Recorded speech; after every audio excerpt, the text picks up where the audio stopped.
A useful way to think about the sustainability challenges is to examine the driving forces behind those challenges. For this, we can use the iPad identity. We can even check the challenges that are ahead in the future. The iPad equation can be used conceptually to suggest goals for technology and society. If our aim is to maintain the environmental impact of humanity to its present level, we need to look at the probable trends and the three terms of the equation. So now that we have done the calculations about population growth and also the current predictions, we know that the first term regarding population is likely to increase by a factor of 1.5 over the next 50 years. While the second component, which is environmental impact, is likely to increase by a factor of 2 to 3 over the same time period. So if we already have these two values, we can now know how to maintain the level of environmental impact to what it is today. So it means that the third term, which is the technology, the one that is related to the technology, must decrease by 65 to 80%. So it means that the technology factor must decrease 4 to 10 times to counterbalance the expected growth in population and material consumption. This is what is called the factor 4 to 10 factor on the goals of sustainability. This factor encapsulates the idea that natural resources can be used 4 times more efficiently in all spheres of daily life, either by generating more goods, services, and quality of life from the available resources, or by using fewer resources to maintain the same standard. So the concept was introduced in 1998, and it was introduced in a book that illustrates over 50 examples of technologies that can help to deliver the necessary improvement in secure efficiency, including energy efficient cars or buildings. The concept of factor 10 evolved from the concept of factor 4, taking into consideration that in the long-term resource use in developed countries, which are currently over-consuming resources, needs to be decreased by a factor of 10 to approach sustainability. So being technology the central point of achieving sustainability, obviously engineers play a crucial role, right?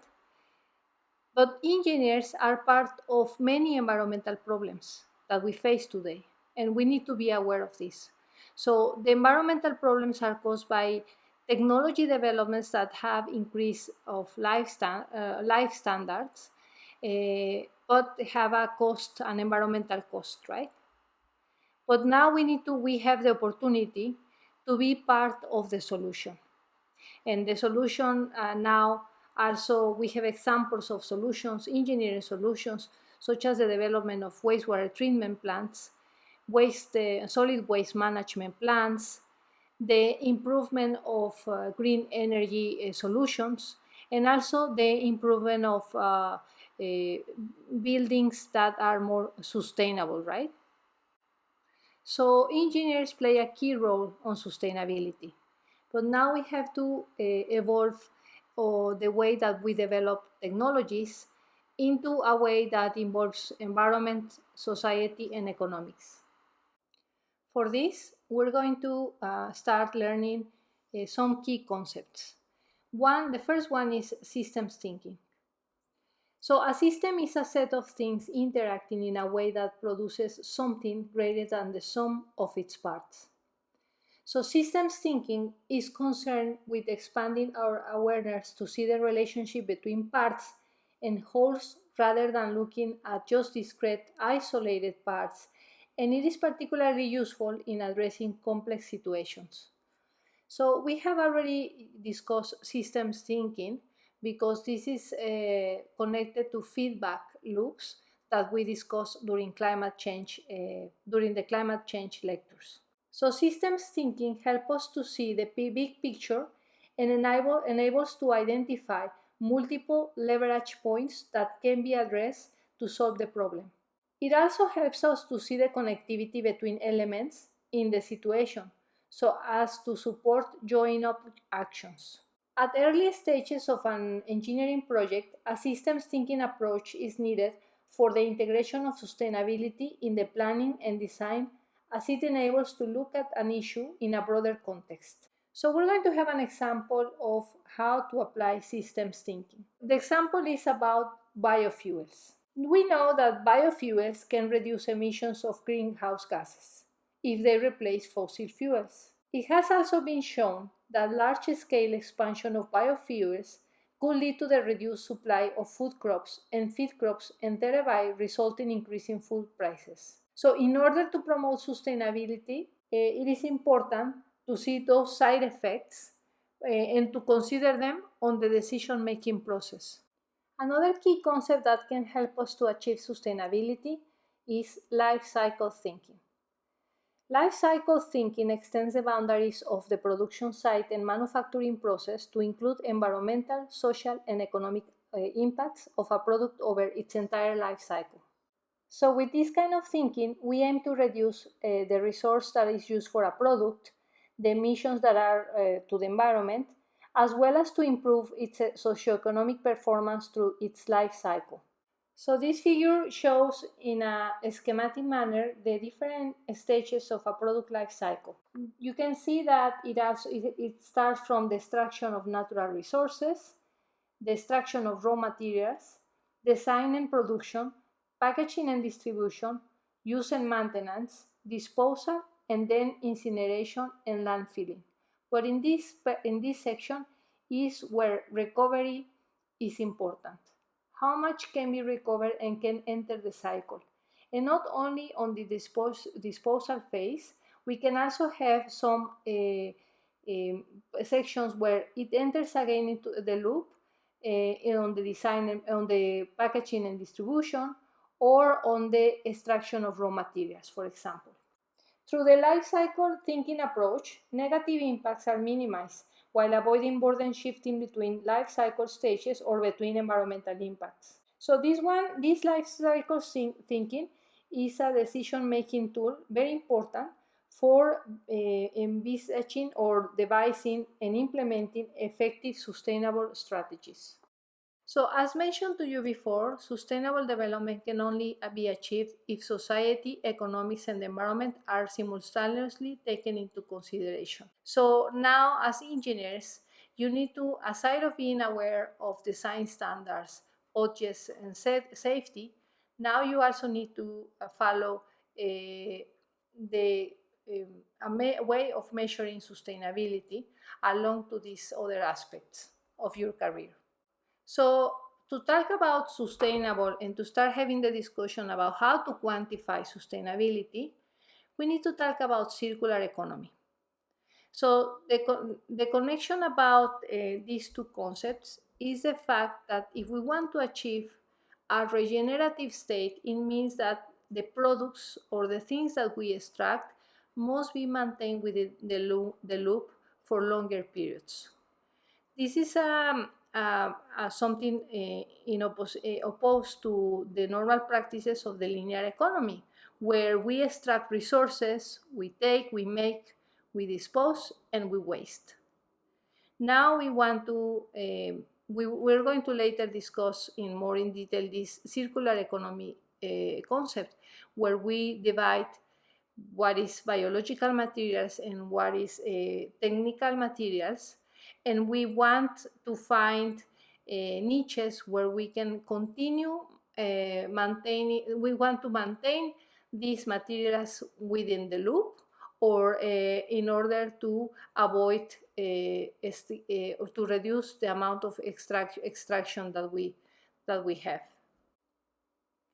So circular economy is an alternative to a traditional linear economy, make, use, dispose, and it is an approach where we keep resources in use for as long as possible, and we extract the maximum value from them whilst in use, then recover and regenerate products and materials at the end of each service.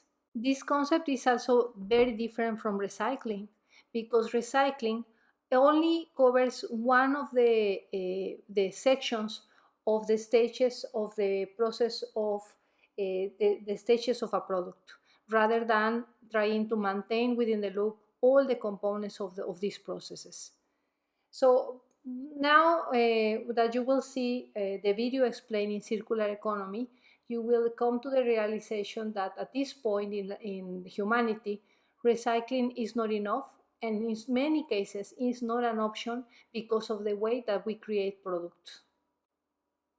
So the key aspect of circular economy is the reusability of products through activities to extend the lifespan along the value chain, such as repairing, reusing, refurbishing, reconditioning, and remanufacturing, as well as recyclability of raw materials. In such an economy, production strategies and business models need to be redesigned, and manufacturers to allow for more durable, reparable, and recyclable products. So at this point in the conversation, you will realize that there are a lot of many products now on the market that are not sustainable. I mean, because the life of these products is very short, for example. So imagine that now with this concept, we really need to involve consumers, because we now need to change consumption patterns, and to so we can not only decrease the demand of the products, but we can also and let the consumers understand the importance of maintaining or reusing the products. So this figure was created by the Ellen MacArthur's Foundation, and they try to capture the essence of the circular economy in the diagram that is called the butterfly diagram. In this diagram, they put flow of materials, nutrients, components, and products, whilst adding an element of financial value. In the diagram, they have divided renewables materials or flows from the non-renewable materials or technical materials, something that we call technical materials. And they also claim that if we will be able to separate these materials and not to start mixing these materials, for example, on clothing, we will be able to achieve a circular economy in an easier way. Translating the goal of circular economy to practice is not easy, because we may need to change not only manufacturing trains, but we also need to implement new technologies. This is an example of waste management, and this is the goal for 2050 for the Queensland government. All governments in the states and territories have different strategies. And this is an example of how difficult it is to achieve really a circular economy approach, only on waste management. So we have municipal solid waste, we also have waste coming from construction, and we also have waste coming from commercials and other sectors. The current state is now that we are recycling roughly 45% that we produce, and 55% goes to landfill. For 2050, what we want is to increase to 75% recycling. And then we also want only 10% to go to landfill. That means that we need new technologies to deviate this material. One of the proposed technologies is the use of thermal processes, incineration processes that can help us not only to use the waste as energy, or they transform the waste to energy, but we can also it can also allow us to recover metals from the waste. This will also allow at the same time to have to be able to use this energy in other sectors, and therefore we integrate it into other loops.